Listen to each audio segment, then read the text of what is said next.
बता दें कि संसद के विंटर सेशन की शुरुआत काफी हंगामेदार हुई है। राज्यसभा के 12 सांसदों के निलंबन को लेकर विपक्षी नेता भड़के हुए हैं। विपक्ष इस निलंबन को रद्द करने की मांग कर रहा है और सत्र के चौथे दिन की कार्यवाही शुरू हो चुकी है। निलंबन के मुद्दे पर विपक्ष आज भी दोनों सदनों में हंगामा कर रहा है। विपक्ष के शोर शराबे के चलते राज्यसभा की कार्यवाही स्थगित कर दी गई।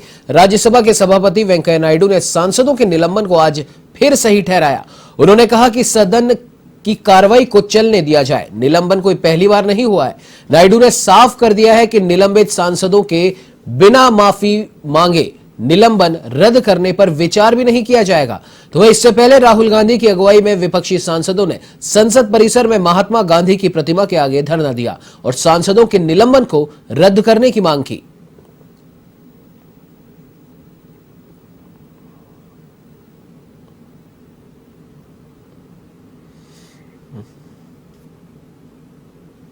अब आइए आपको भी सीधे लिए चलते हैं लोकसभा, जहां पर चौथे दिन की कार्यवाही शुरू हो चुकी है।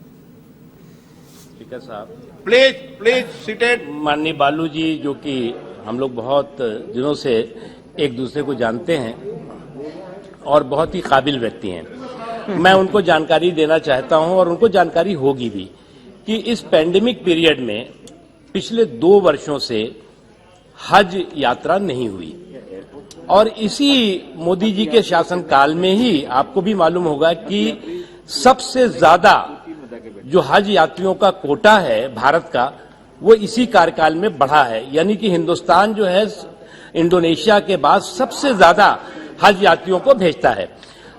पैंडेमिक पीरियड में क्योंकि 2 वर्षों से हज यात्रा नहीं हुई, इसको लेकर के कि इस वर्ष हम लोगों ने उम्मीद जगाई हुई है कि इस बार हज यात्रा हो। इस दृष्टि से तमाम जो वरिष्ठ अधिकारी हैं, तमाम जो एजेंसीज हैं, चाहे सिविल एविएशन हो, चाहे हेल्थ डिपार्टमेंट हो, चाहे होम डिपार्टमेंट हो, या और भी और जो सऊदी अरब की सरकार से संबंधित है, तो हमें हज यात्रा करने के लिए हमें सऊदी अरब जाना है और इसलिए जो भी प्रोटोकॉल है उनकी सरकार का और उस देश का, उनकी सरकार का और उस देश का, उसे हमें पालन करना ही होगा। और इस दृष्टि से जो 21 एम्बार्केशन पॉइंट थे, उसकी जगह पर इस बार 10 एम्बार्केशन पॉइंट से भारत के हज यात्री जाएंगे। इसका मतलब ये नहीं है, इसका मतलब ये हम जो पैंडेमिक प्रोटोकॉल है उसके सम्मान में हमने किया है और उसके अनुपालन में किया है और हमारी इच्छा है कि हिंदुस्तान के सभी हज यात्री हज यात्रा पर जाएं। असाउद्दीन ओवैसी जी, आप कुछ बोलना चाहते थे? ओवैसी जी, हमारे मंत्री से पूछना चाह रहा हूं कि ये स्कीम में, मदरसा मॉडर्नाइजेशन स्कीम में इन्होंने कहा कि 520 करोड़ रुपए यूपी में। सर, यूपी में आपने अब तक 5 साल में कितने पैसे दिए और इस साल का देने का कितना पैसा देंगे वो मदरसा मॉडल स्कीम से? 50,000 टीचरों को तनख्वाह नहीं मिली। मंत्री जी जवाब दीजिए इसका।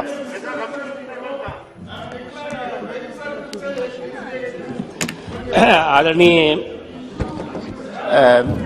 ओवैसी साहब, आपने इस संबंध में एक चिट्ठी भी लिखी थी और इस संबंध में आपका पत्र भी आया। मदरसों में और इसके अलावा जितने भी शैक्षणिक संस्थान हैं, उनमें अलग अलग जो हमारे केंद्र सरकार के और राज्य सरकारों के भी एजुकेशनल एम्पावरमेंट की स्कीम्स हैं, उसके तहत लोगों का एजुकेशनल एम्पावरमेंट हो, इसके लिए हम काम कर रहे हैं। सकते हैं इसमें अपना क्या योगदान हो सकता है, उसकी सकारात्मक चर्चा भी हम यहां पर करेंगे। श्री विनायक राउत जी। धन्यवाद सभापति महोदय।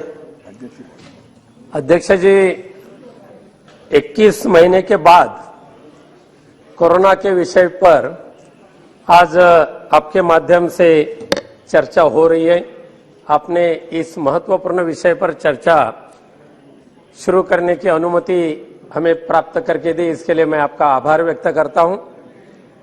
और जैसे कि आपने सूचित किया कि इस कोरोना के विषय पर कुछ राजनीति न हो, लेकिन एक अच्छे सुझाव इस चर्चा के माध्यम से सभागृह में अगर होते तो अच्छा होगा।